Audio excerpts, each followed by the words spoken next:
It's my privilege and honor to welcome on stage Dr. Guillermo Umpierrez. And we cannot have no other person better than him to have a balanced view. So welcome so much, sir. So it is. I just enjoy it. And it's so hard to debate, that's right.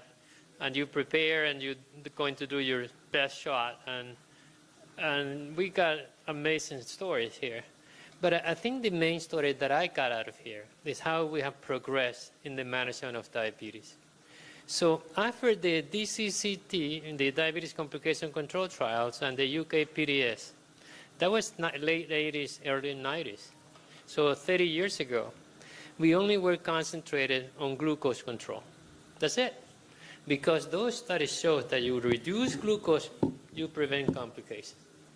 Then in the early 2000s, we got three amazing trials, the Accord, the Advance, the VATT, that put a halt in bringing the glucose down because they raised the questions about hypoglycemia and the risk of hypoglycemia with increased cardiovascular complications.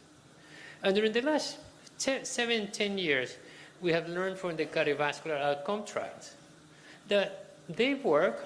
Most of the agents like we have been using, metformin, sulfonylureas, they don't really, DPP-4, they don't really reduce the main complications of diabetes that people die, cardiovascular disease and renal disease.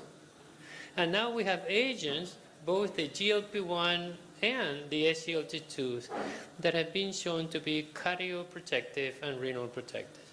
So we have gone from glucose-centric to avoid hypoglycemia to complication-centric. And this is the beauty of these two agents. Now, Dr. Mehta talked to us about the GLP-1 receptor analogs. They talked to us, it showed good data from the cardiovascular outcome trial, reducing cardiovascular complications and mortality.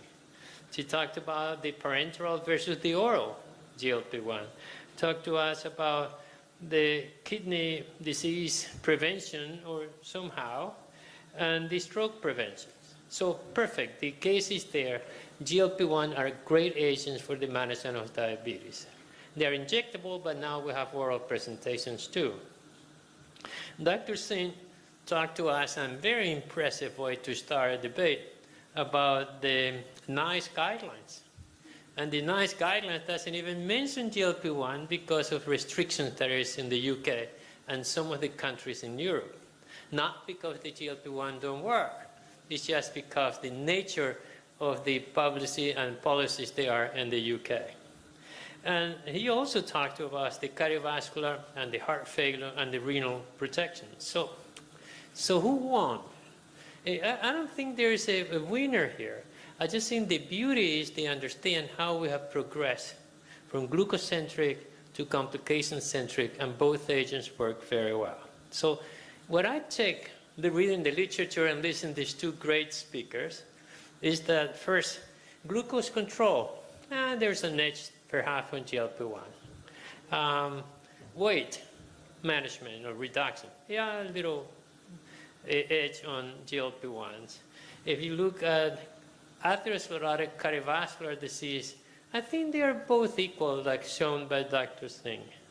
With respect to heart failure, with respect to renal protection, there's no way, no question to me, that SGLT2 have an edge over the GLP-1. The cost is important, that's right. So I'm a doctor of poor people, where 30% of my patients have no insurance. And my understanding is that 98% of the patients here pay out of pocket. So cost is an important consideration in this group of people. So I just have to congratulate both speakers.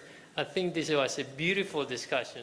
They can debate outside who won, but congratulations to both of you.